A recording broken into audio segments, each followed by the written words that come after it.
कहानी की शुरुआत होती है हमारे स्कूल की ज्योग्राफिकल लोकेशन से। हमारा जो स्कूल है ना, उसके साथ में एक और स्कूल है एंड उस स्कूल के आगे एक कूड़ेदान है। अब तो मुझे बताओगे कि इन दोनों में से कूड़ेदान वाला स्कूल किसको बोलना एप्रोप्रिएट रहेगा? ऑब्वियसली इस वाले स्कूल को। पर लोगों को मेटाफोरिकली जीने की आदत है ना? तो हमारा स्कूल कूड़ेदान वाला स्कूल कहलाया जाता है। तो एक बार क्या हुआ, मेरी वैन नहीं आई। You know about private vans जिसमें वो बच्चे नहीं उठा के ले जाते और साले एसी भी ऑन नहीं करते। हाँ, तो अब वैन नहीं आई तो मैंने एक ऑटो को रोका और मैंने उन्हें बोला, भैया ये वाले स्कूल ले चलो। भाऊ कहाँ पड़ेगा ये? भैया यहाँ से लेफ्ट जाके एकदम सीधा सीधा। लड़के छोटा ना है तू वहाँ जाने के लिए? क्या भाऊ, कोठा है ना वो तो। अरे भाई स्कूल है वो, कोठा तो राइट में। हाँ, तो मैं अपने स्कूल जैसे तैसे पहुंच ही गया। ये टाइम चल रहा था 10th की एक्स्ट्रा क्लासेस का, जिसमें टीचरों का खुद का मन नहीं होता आने का। एंड ऐसे टाइम में बच्चे ना वैसे ही फ्रस्ट्रेटेड होते हैं। तो हमारा ना टाइम टेबल कुछ ऐसा था, 4 period maths and then 2 period English या कोई और सब्जेक्ट। हमारा मैथ्स वाला टीचर क्लास के अंदर आता है। मैं एकदम कोने में लेफ्ट में पीछे बैठा हुआ हूँ अपने दोस्त के साथ। वो आया, सबके डेस्क पे उसने बुक्स चेक करी एंड वो मेरे डेस्क पे आया। उसने मुझसे पूछा, बुक कहाँ है तुम्हारी? मैंने कहा, सर भूल गया खरीदनी। और ये सुन के उसकी जल के राख हो गई। कहता, तुम पढ़ोगे कैसे? मैंने कहा, सर साइड वाला बुक लाया है, इससे शेयर कर लूंगा क्योंकि शेयरिंग इज केयरिंग। एंड मेरे साथ मेरा बहुत तगड़ा दोस्त बैठा हुआ था।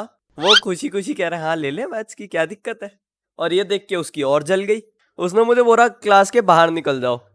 मैंने कहा, ठीक है, विन विन सिचुएशन है भाई। मैं निकल गया। ये देख के तो उसकी सुपर अल्ट्रा एक्स्ट्रा डीलक्स जल गई। अब उसके दिमाग में ना मास्टर प्लान आया कि पीटीएम आने वाला है, इसके पेरेंट्स को फोन कर देता हूँ। तो उसने क्लास के अटेंडेंस रजिस्टर से मेरा पापा का फोन नंबर निकाला एंड फोन करके बोला, हेलो, हाँ जी, मैं आपके बेटे के स्कूल के मैथ्स का टीचर बोल रहा हूँ। आपका बेटा मैथ्स की बुक नहीं लेके आया। हाँ, तो फिर डायरी में नोट दे दो। नहीं जी, डायरी भी नहीं लाया। अच्छा, तो फिर कल दे देना। नहीं जी, आप अभी आओ डायरी लेके, मैं अभी नोट डालूंगा।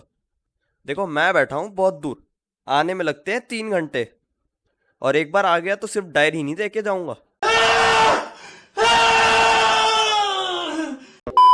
नहीं, एक्चुअल में ये ऐसा कुछ नहीं हुआ। मैं दिमाग में सोच रहा था काश पापा को फोन करें, बट उसने मॉम को फोन किया और फोन करके बोला, हेलो, हाँ जी, आपका बेटा कभी स्कूल में किताब नहीं लाता, कभी पढ़ता नहीं है, बस कॉरिडोर में घूमता रहता है, इधर उधर आवारागर्दी करता रहता है, क्लास में गाली गलौज करता रहता है। एंड पूरी क्लास उसको ये झूठ बोलते बोलते सुन रही है। भाई मैं सही बता रहा हूँ, मैं इतना ज्यादा शांत बैठता हूँ ना क्लास में, तुम्हें पता भी नहीं चलेगा मैं क्लास में बैठा हुआ हूँ। और ये बंदा तो मतलब बुक नहीं लाया, पता नहीं क्या क्या बोल गया। उस टाइम पे मैं पूरी बात सुन रहा था। एंड कई बार ऐसा नहीं होता, हम हाथ को एकदम ऐसे दबा लेते हैं। मैंने गुस्सा जैसे तैसे दबाया। उसने मेरे को क्लास में बुलाया, बोला कि भाई बुक तो तू नहीं लाया, डायरी तो लाया होगा, डायरी में नोट डालते हैं। एंड मैं हूं महान आदमी, मैं डायरी भी नहीं लेके गया था। ये सुन के उसकी जली इंटू 100 हो गई। अब उसने मेरे को ना फिर से क्लास के बाहर भेज दिया। और उसको लग रहा था कि मेरे को सुनाई नहीं दे रहा, बट मेरे को सुनाई दे रहा था। उसने मेरे दोस्त को बोला कि इसका बैग इधर लेके आ, मैं खोल के चेक करूंगा बैग। और उस बंदे ने मेरी बैग की सारी किताबें निकाली। और मेरे पास भाई इतने सारे इंपॉर्टेंट पेपर्स पड़े थे, अपने टेस्ट पेपर्स थे और नोट्स थे मेरे। उसने सारे डस्टबिन में फिकवा दिए मेरे आगे। अब एक ऐसा टीचर जो बच्चों को इतनी ज्यादा डिसरिस्पेक्ट से ट्रीट करता है, उसकी स्कूल में क्या रिस्पेक्ट होगी ये तुम खुद सोच लो। At this point of time गुस्सा आना बहुत नेचुरल था, बट मैंने फिर भी गुस्से को दबा दिया। एंड इन माई माइंड में इतनी अजीब चीजें सोच रहा हूँ, जैसे कि मैं इसे साइकोलॉजिकली इतना ज्यादा अवेयर कर दूंगा अपनी पोजीशन के बारे में कि इसे ये पता चल जाएगा कि किसी की लाइफ में कुछ फर्क नहीं पड़ता इसके होने या ना होने से। His existence is insignificant to all of the students. मैं ये सब सोच रहा हूँ और पीरियड खत्म हो गया। तो हम नीचे जाके कॉमन एरिया में अपनी वैन में जाके बैठे। एंड लकीली उस दिन मेरे बस 2 और दोस्त आए थे वैन में, और कोई भी नहीं था। अब उन्हें तो पता है क्या हुआ था क्लास में। एंड मैं भड़ास निकालने के लिए बहुत जोर जोर से गालियां दिए जा रहा हूँ उसे। अबे उसकी।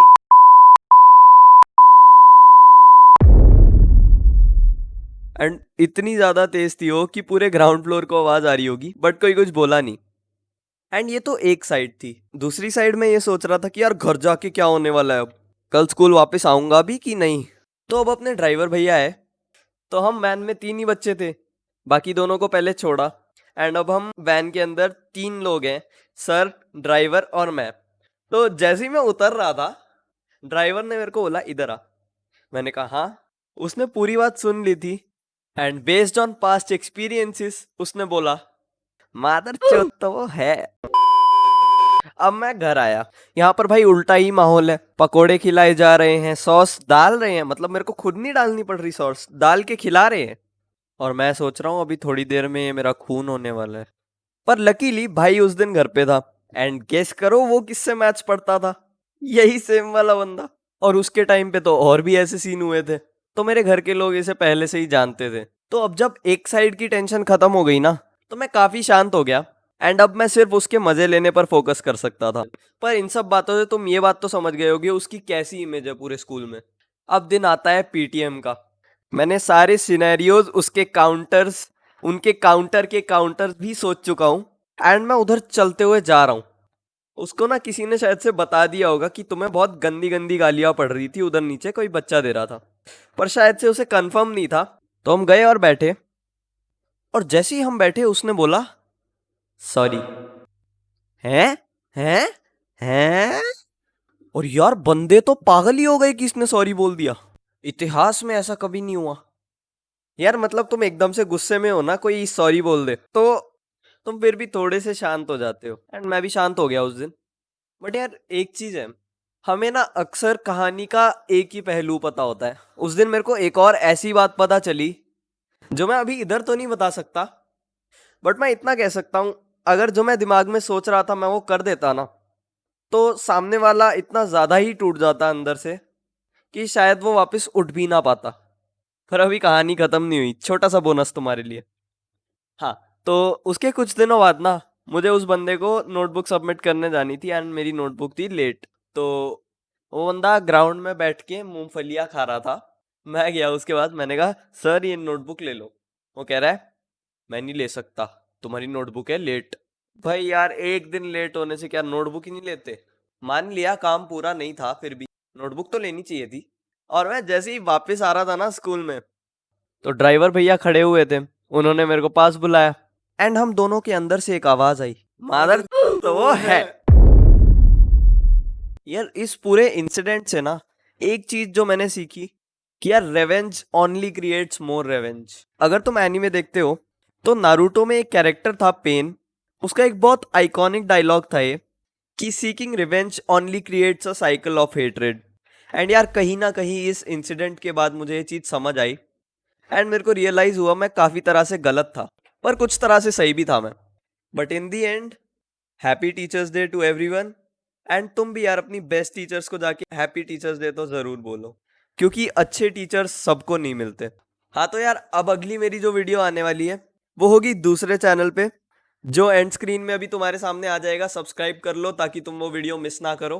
एंड अगर तुमने यहाँ तक देख ही ली है वीडियो तो नीचे तुम्हें पता है क्या कमेंट करना है। And this was my 1K special. अब हम मिलेंगे अगली वीडियो में।